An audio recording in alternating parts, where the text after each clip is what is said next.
So I ended up doing my presentation over dark matter and dark energy after that pre-quiz we had done that asked questions about it. So, yes, this was done in like a week because I scrapped my other presentation since I got really into the research in this one. It was like, might as well use the information. It just seemed more plausible than doing more research for another topic. Anyways, dark matter and dark energy. What are they?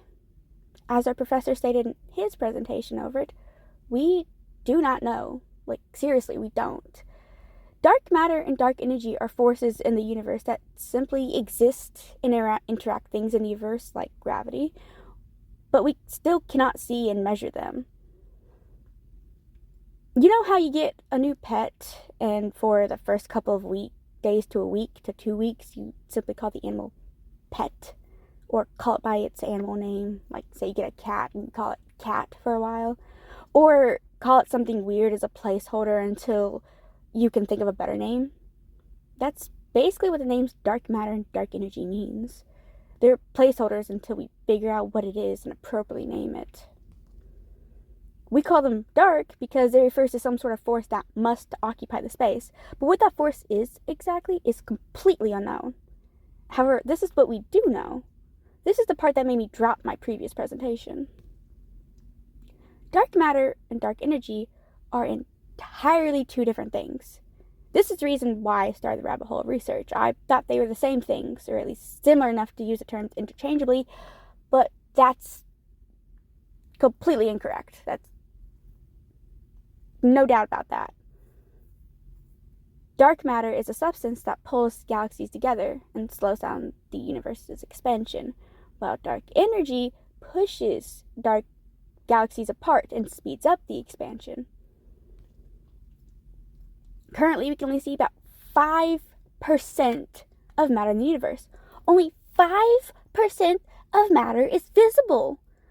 Dark matter is about 27%, although the graph doesn't really reflect that. The numbers vary depending on who you ask, and while dark energy is about 68%. That's absolutely insane. To think that so much of our universe is made up of these unforeseen substances and they affect the expansion to this extent is insane. It sounds terrifying at first, but it's not nearly as scary as it does at first glance. To understand how dark matter fits into our universe, we need to know some basics, like how galaxies keep themselves together. Remember these two models, the elliptical galaxy and the spiral galaxy? Both galaxies comprise billions of stars, all compacted into the same space, pulled in by gravity. Gravity makes up a galaxy because everything is attracted to each other and pulled in, but not to where we would pull in towards each other and collide. That's why the Earth is not hurtling towards the sun right now. But where does dark matter fit into that? For spiral galaxies, everything within the gravity sphere moves at a certain speed, which you can calculate. You can calculate how fast gas clouds move in their orbit near the edge of the galaxies. And when we figured that out, we started playing with it, because what else are you going to do as an astrophysicist? And no, I definitely did not try to work in that word somewhere because I find it funny to say. Definitely didn't do that. Anyways, we started playing with velocity. When we started playing with numbers, we thought that the further from the center of the galaxy a gas cloud was, then the slower it would move. This is similar to how planets farther from the sun in our solar system move slower. But when we put that logic within a galaxy and a gas cloud far from the center, the cloud didn't move slower like we thought it would. Instead, they were moving faster. To put it simply, that's weird. It looks downright impossible, because if you look at pictures of a galaxy, the further out you are from the center, the scarcer the mass is. So how could the velocity increase if there is enough mass? Which, by the way, if you are struggling to envision this, what helped me was imagining a hurricane where you have the eye that's swirling and it's a mess, and then the outside, which tail end, still a mess, but not nearly as bad. I don't know how accurate that really is now that I'm thinking about it. But it helped me envision it. However, the thing is with galaxies and dark matter is there is enough mass, unlike a hurricane. And between all those scattered stars is dark matter. That's the mass that's causing the confusion.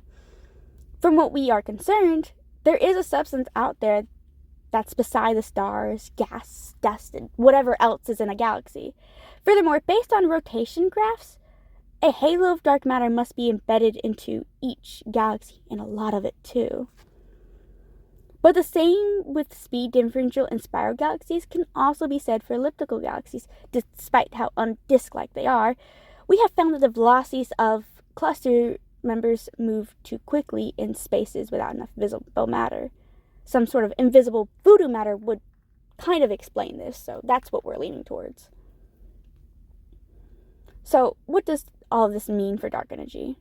We found that dark energy acts as a repellent form of nature, working against gravity, pushing and ripping on things. While dark matter keeps galaxies together, dark energy pulls them apart. This happens because the repulsive negative nature of dark energy causes all other forms of matter to move away from it, which causes expansion in space. It's similar to how the two poles of magnets got two norths together, they don't want to connect. Two souths together, don't want to connect.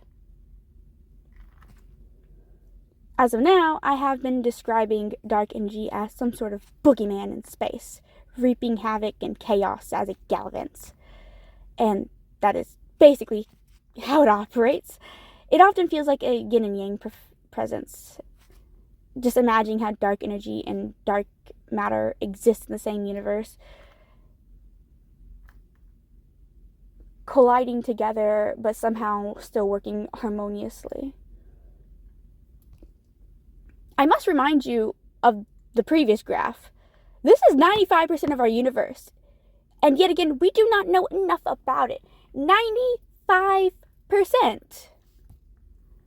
We do believe that dark energy originates from vacuum energy, which is a whole another potential presentation to fully explain it. As simply as I can put it, vacuum energy is a sort of environmental background energy in space. It also is a special case of zero-point energy, but that's going way too deep into it. We're just keeping it simple. However, we still aren't sure if that is the lore we want to go with. That's the current headcanon we're going with for the Earth saga, but it sort of mismatches with what we have measured in cosmology by billions.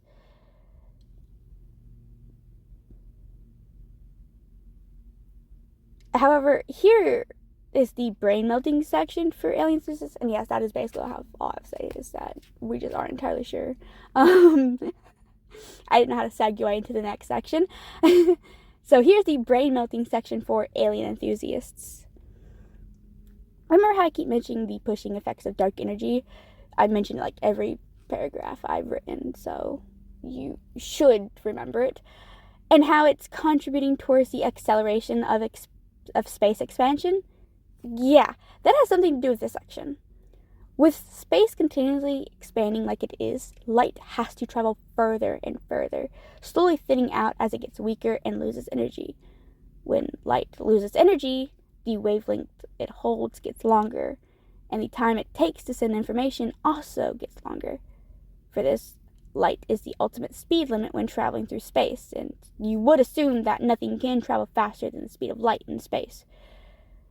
But what if space itself is traveling faster than light? If you go far enough from the reaches of light, space may be traveling so quickly that it goes beyond light travels and virtually becomes invisible to us. So, just think of this. In some distant galaxy far, far away, there may be an alien civilization that is unable to reach us because of this. And with every second that passes, they only get further and further away from our observable universe until that contact is practically impossible. And I'm not just talking about them seeing Earth as if it's thousands of years into the past. I'm talking about they can't contact us because light is way too weak to reach us at this point from how far away they are from us. If this is a possibility that it may have happened at least once to one civilization, this may have happened many times before to many civilizations, which really does make contacting aliens not seem yet again possible.